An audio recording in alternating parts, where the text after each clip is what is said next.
Welcome to this episode of Above the Clouds. Today we will be talking about the root of material attraction and material life. Manu talks to Dhruva Maharaj, who's one of his descendants. He talks with great urgency.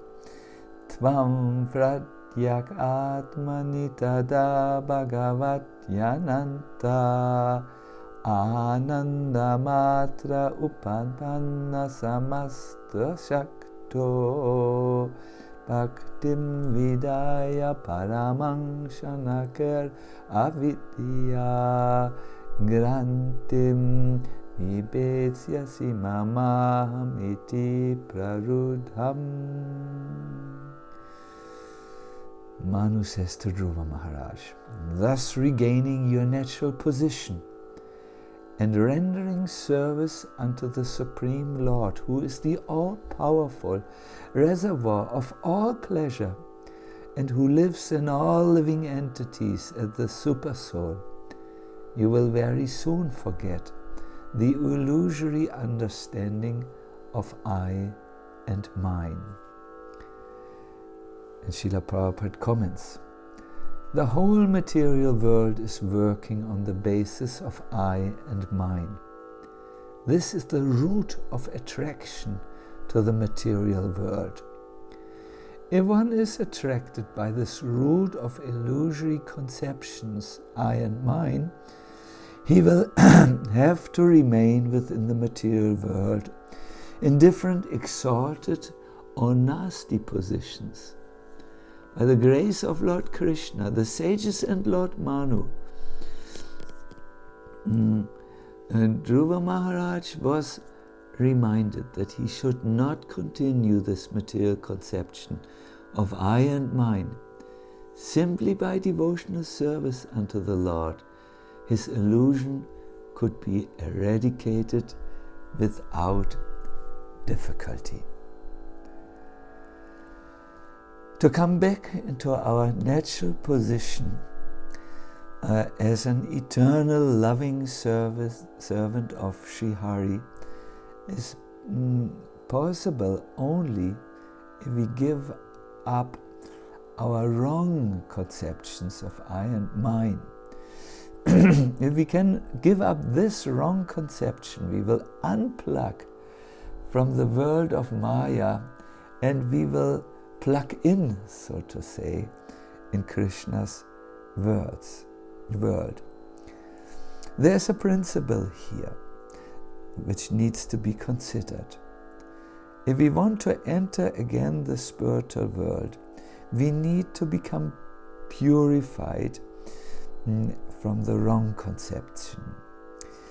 It is said in the Upanishads, Devo Bhutva Devam Jajet. In order to worship God, one has to become a divine being. Or as Prabhupada says, if you want to enter fire, you must be fire. If you are not fire, you will burn. Prabhupada continues, the example is given. Krishna is a big fire and we are sparks of that fire. We are also fire, but very small. The spark of fire can remain within fire, and then it is beautiful. But as soon as this fat falls down, separated from the fire, it is extinguished. No more fire. It is black, charcoal. That's all. See, because we are a part of Krishna, we have his qualities. But when we are separated from Krishna, we lose these qualities. These divine qualities are extracted from us the moment we are entering a separated state, and then we get material qualities. As Prabhupada says, the sparks turn into black charcoal. When the bliss is extracted, which is part of the ānanda-mātra, the blissful form of God, the jiva suffers grief. When Aishvarya, the opulence, goes, then we feel lack, deficiency and dependency. When virya or strength goes, the jiva suffers because he feels overwhelmed by circumstances which he cannot master. When the living entity leaves Krishna, then yasha or fame goes. We become inferior. We fall into a minority complex, in other words. When we leave Krishna, our jnana, our natural knowledge goes, and at that time we identify with a temporary body. This avidyā, which we exchange for knowledge, means to be ignorant of who we are. Avidyā, says Patanjali, is the notion that takes the self that is joyful, pure and eternal, to be the non-self, which is full of pain, unclean and temporary. Just see the reversal. The natural joy of our original position goes once we separate from Krishna or fall out of the great fire, and we experience pain and miseries. Our purity goes, and we experience different forms of contaminations, and our eternality goes, and we have we identify with a temporary material body. How can the living entity, which is separated from the fire of Krishna, return? Well, it all starts with aham mameti, the illusory understanding of I and mine. This ignorance, this avidyā, must be exchanged for a different position, and we must act according to this different position. Dasoham Krishna tavasmi. I'm your servant, Krishna, and I am yours with all I have. This is the antidote against the mistaken aham mameti concept. And the moment the living entity identifies with the all-pure Supreme Personality of Godhead and acts in service, he will become purified. How? By association with the all-pure. Let us consider the example of ordinary village wastewater. When this canal water flows into the Ganga, it eventually becomes cleansed and also Ganga water. In the same way, does the living entity experience a total transformation once it associates with Krishna, the all-pure. This attitude of selflessly releasing from us this false concept of I and mine, our false ownership over things that are already belonging to Krishna, is really the first step of establishing our relationship with the divine.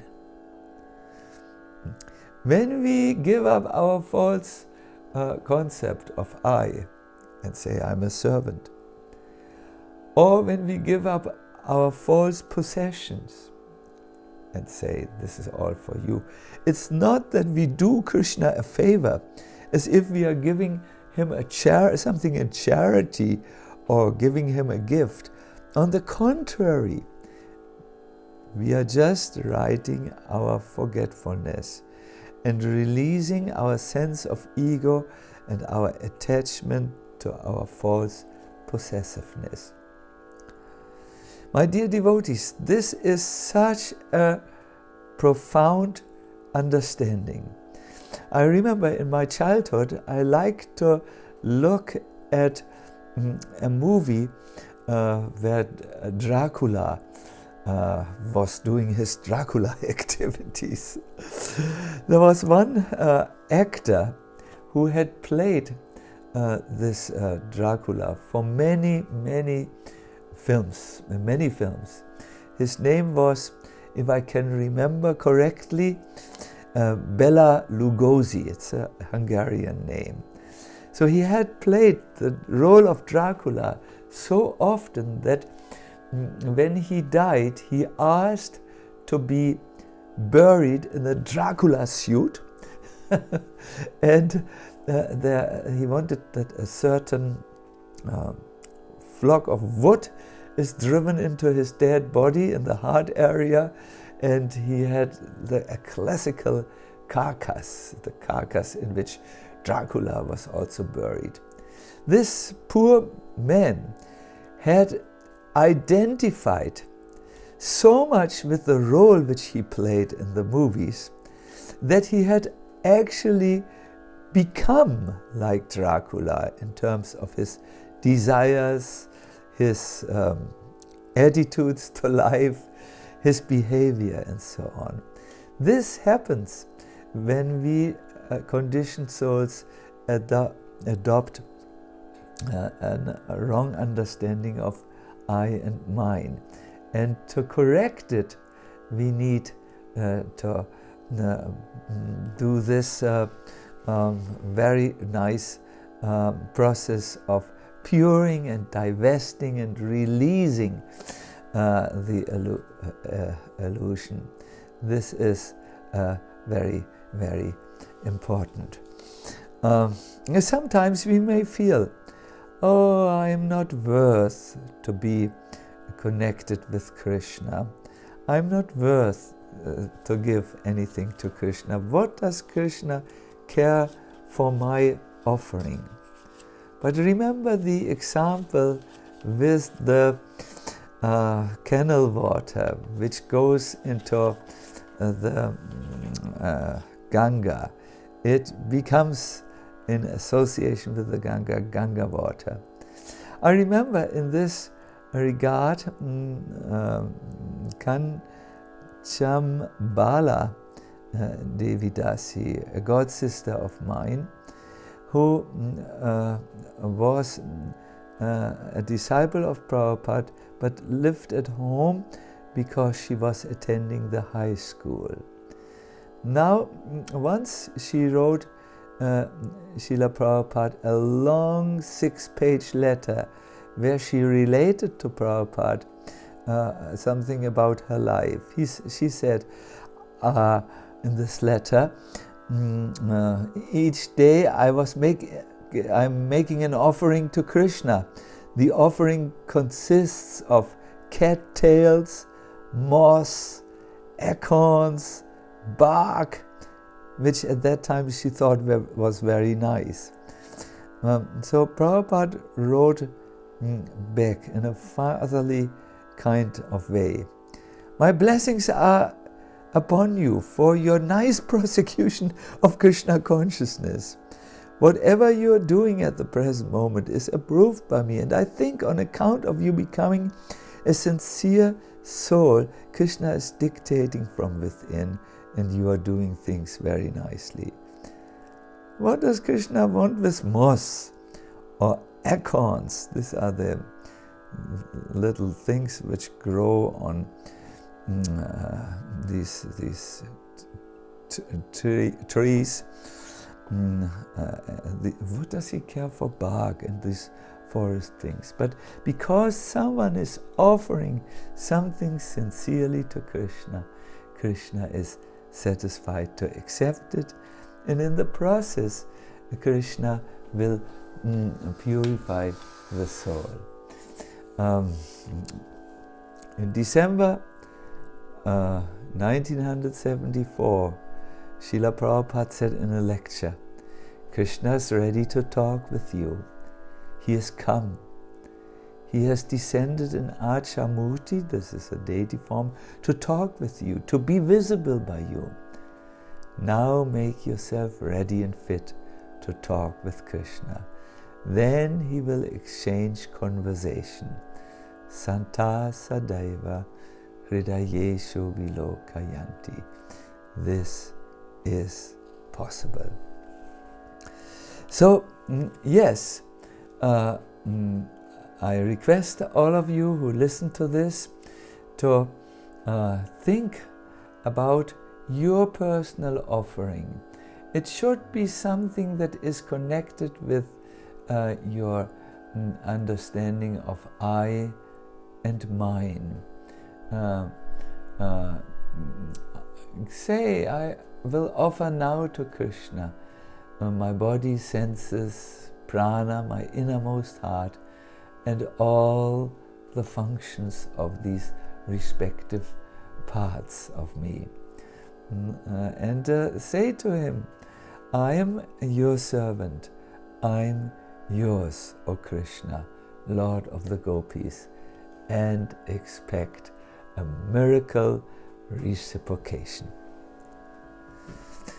Wishing you all the best and see you for the next Above the Clouds.